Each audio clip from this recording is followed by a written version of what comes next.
Ini ada sebuah contoh ya, sebentar ya nak ya. Ada orang, ini bukan nyebut orang, ini contoh aja. Seorang hamba yang suka selfie. Ya dah. Ini berdiri di atas jembatan, Pak. Jembatan itu airnya gadang. Kecil rancak suasananya. Hanya lasi foto-foto di situ. Hampir rancak, wah. Gagah rancak ini. Saking gembira hatinya tadi, saking senangnya foto-foto, akhirnya talantung HP tadi masuk ke dalam air. Nggak usah dijawab, Rasul sedawak dulu. Rekoti buat situ.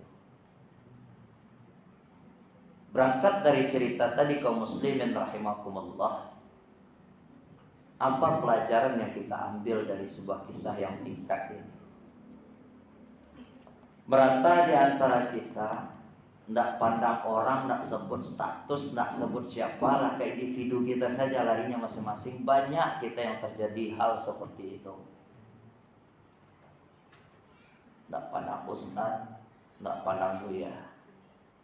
Makanya dalam hal ini Rasulullah SAW jauh hari memberikan modal kepada kita. Mentang-mentang syahrul siam itu, syahrul maghfirah itu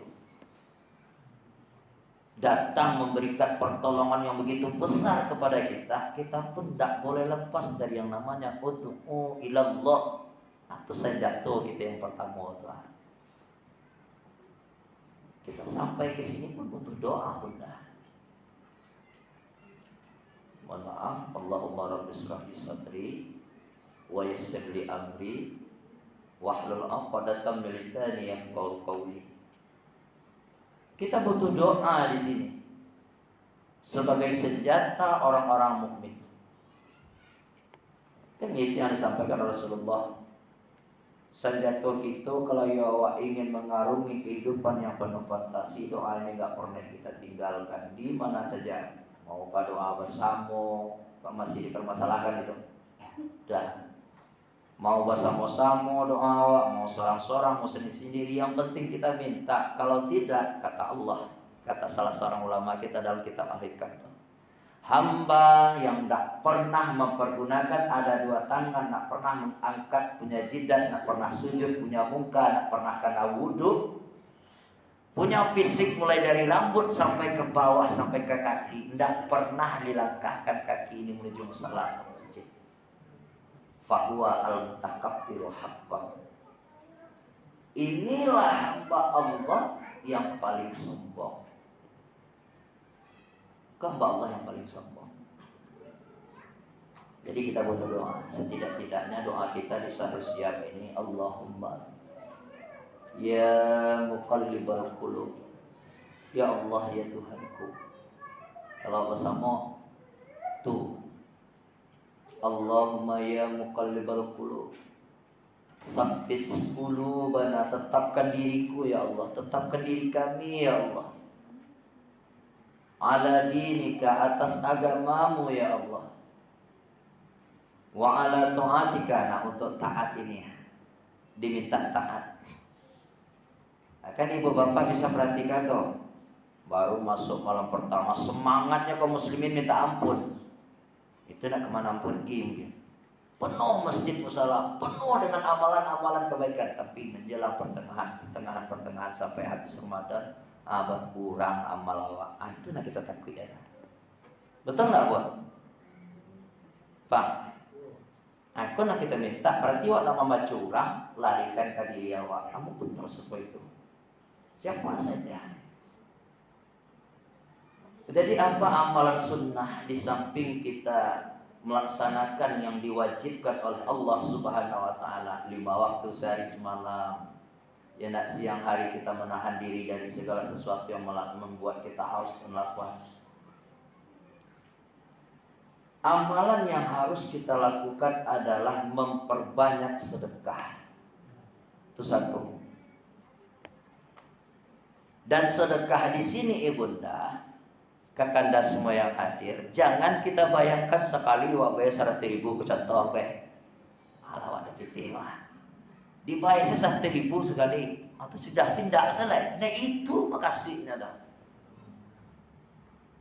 Dalam hal ini barometer kita berapa sanggupnya.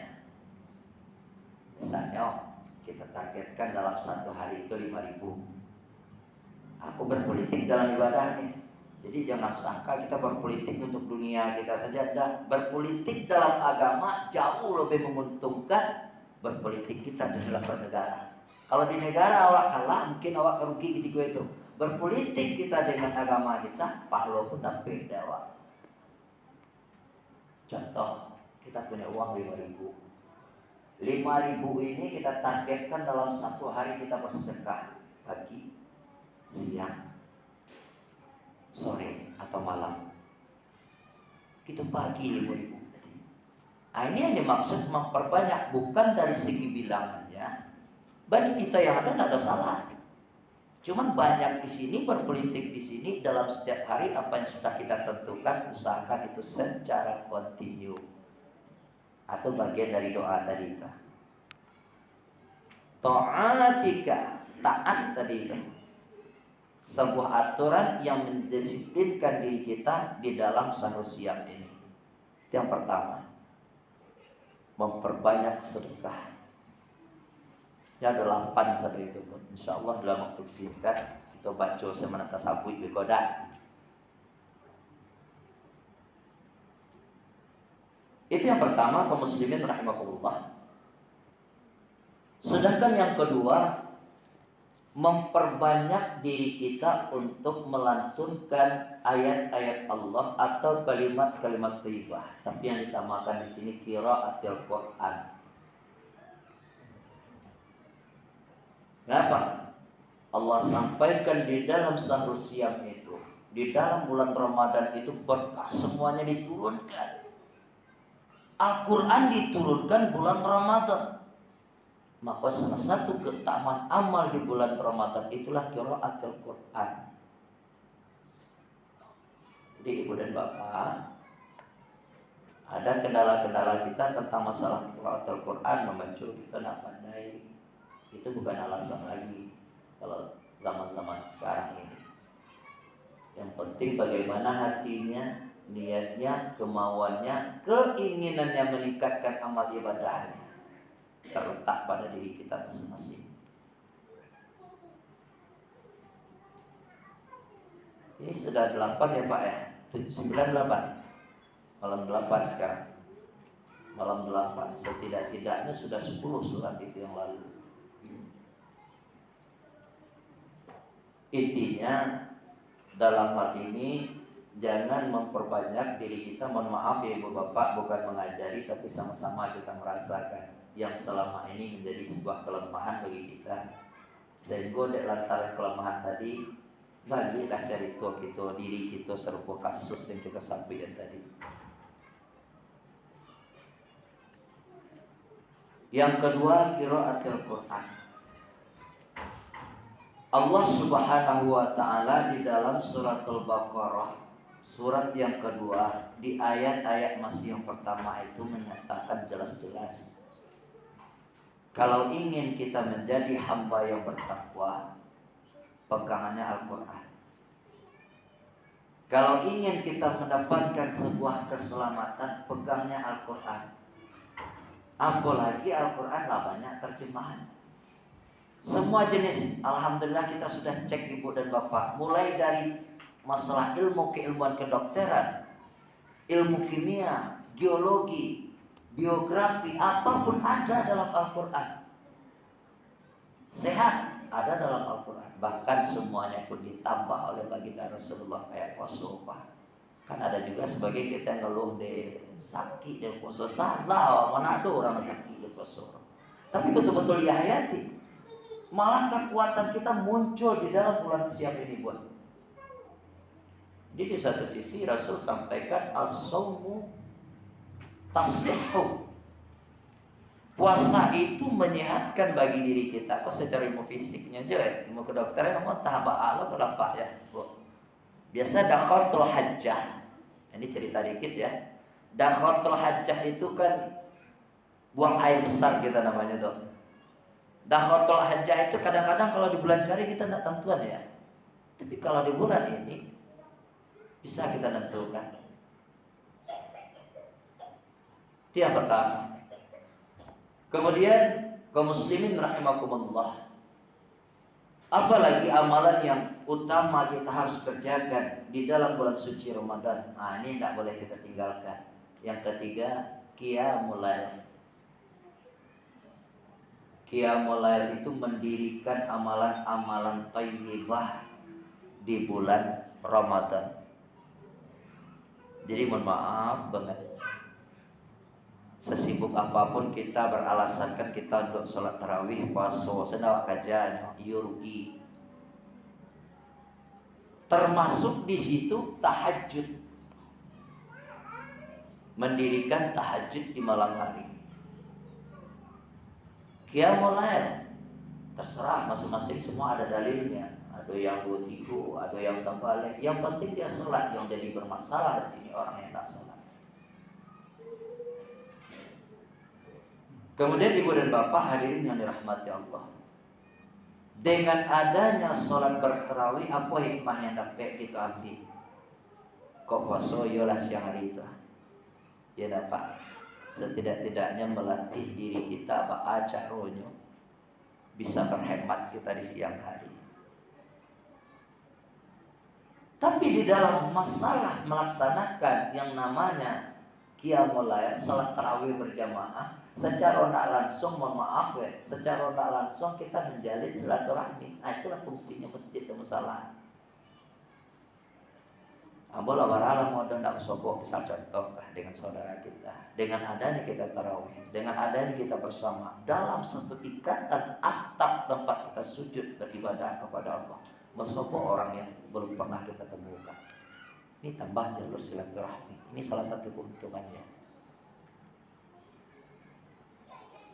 Nah, kemudian kita rentetkan lagi Bu, salah satu amalannya. Setelah selesai sholat, kan ada di situ hikmahnya tuh. Ini kajian hikmah lagi. Kulli syai'in bil hikmah. Kan kita salam tuh, kanan, kiri. Hikmah yang pertama kita saling mendoakan. Hikmah yang kedua kita saling mendoakan untuk tidak melangkah kepada sesuatu yang dimurkai oleh Allah. Makanya doa wa na'udzubika min sakhatika wan nar.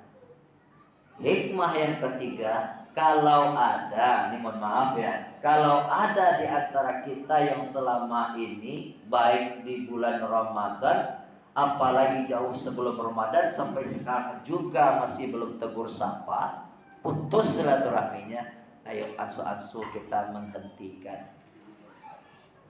Kenapa? Salah satu hikmah salam yang dua tadi itu sama-sama menghormatkan. Jadi ulama mengajian lah sumayang inyo, lah basaf-saf inyo, ya ndak ke kanannya doakan dia secara langsung diri sama sana.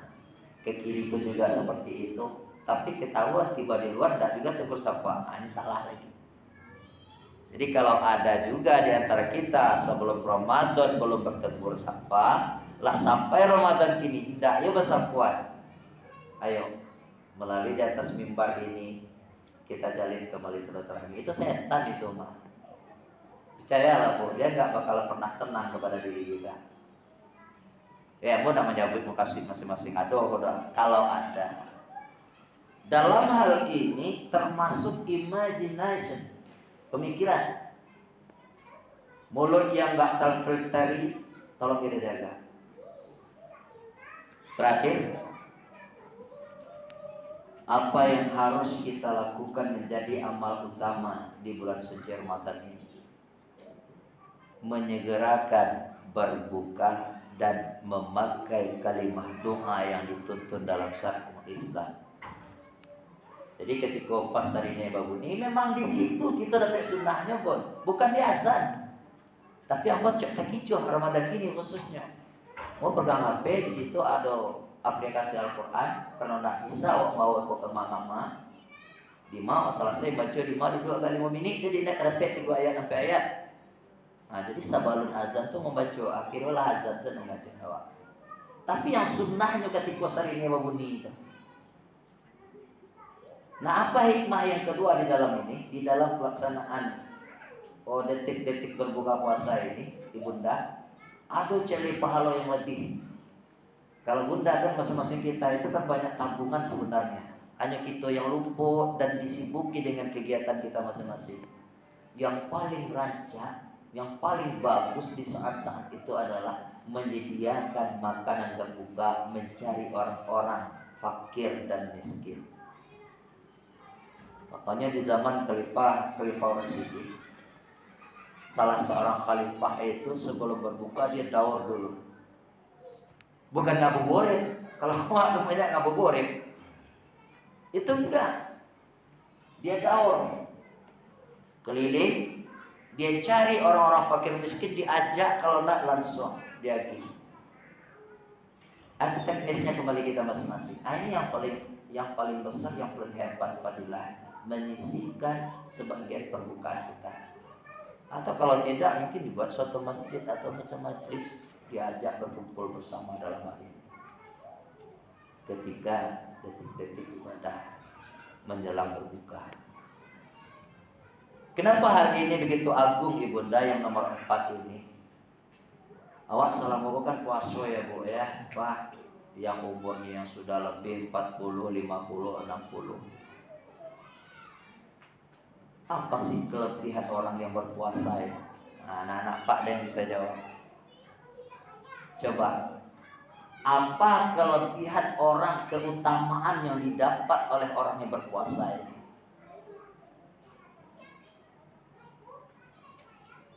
Ada yang bisa jawab?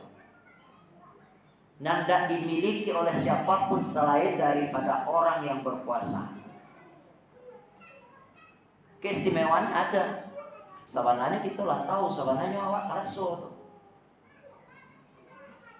Bagi hamba yang selalu berpikir dalam hal ini, maaf, bukan maksud mengecilkan, tidak, yang merenungi, dia akan terasa dia memiliki kelebihan keistimewaan yang tidak dimiliki oleh orang lain. Termasuk di sini ada istilah orang puasa balik papan. Nah, apa so balik papan itu orang Telengah, nyokan? Aku nak ada itu loh. Keistimewaan yang dimiliki oleh orang yang berpuasa di bulan Ramadan dibanding dengan orang yang tidak berpuasa di bulan Ramadan. Bahkan ini baru penelitian, bahkan puasa banawa di bulan Sahrusiyat, luar di Sahrusiyat, maaf ulangi, berpuasa awak di puasa bulan sunnah, berbeda aja di puasa bulan Ramadan. Ibu kan coba puasa Saban kan? Puasa Senin Kamis juga kan, berbeda ya semaraknya tuh, aura karismatiknya tuh beda ya. Nah, itu kelebihan kita berpuasa di bulan suci Ramadan. Keistimewaan itu Pak, menunggu saat-saat berbuka tadi. Tapi catat menyambut Isa dan murahnya orang tuh tidak bakal merasakan kalau nya tidak pernah menghayati.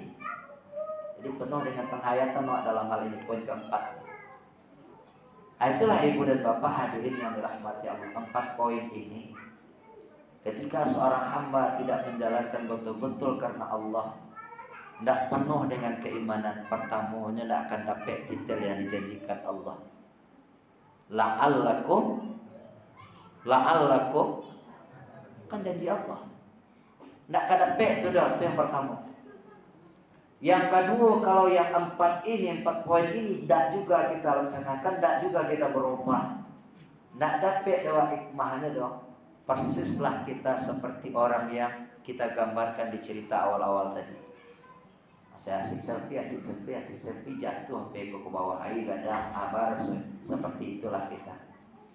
Sehingga muncul sebuah kalimat dalam hal ini, fanada matulahokba liman yatakassa. Inilah orang-orang, maaf sekali lagi, hamba-hamba Allah yang merugi di bulan suci Ramadan. Kenapa? Dia belum tentu bisa bertemu dengan Ramadan yang akan datang. Mudah-mudahan ibu dan bapak hadirin yang dirahmati Allah, apa yang kita sampaikan hari ini bermanfaat, dan kita hendaknya hamba Allah hari ini, tahun ini betul-betul mendapatkan siam Ramadan yang penuh berkah, Ramadan yang terlepas dari itkun dan kita hendaknya terselamatkan kita fit dunia wal akhirah. Banyak maaf. Aku lupa liaza astafikum fastabiqul khairat kullayaum indamas shaum. Assalamualaikum warahmatullahi wabarakatuh.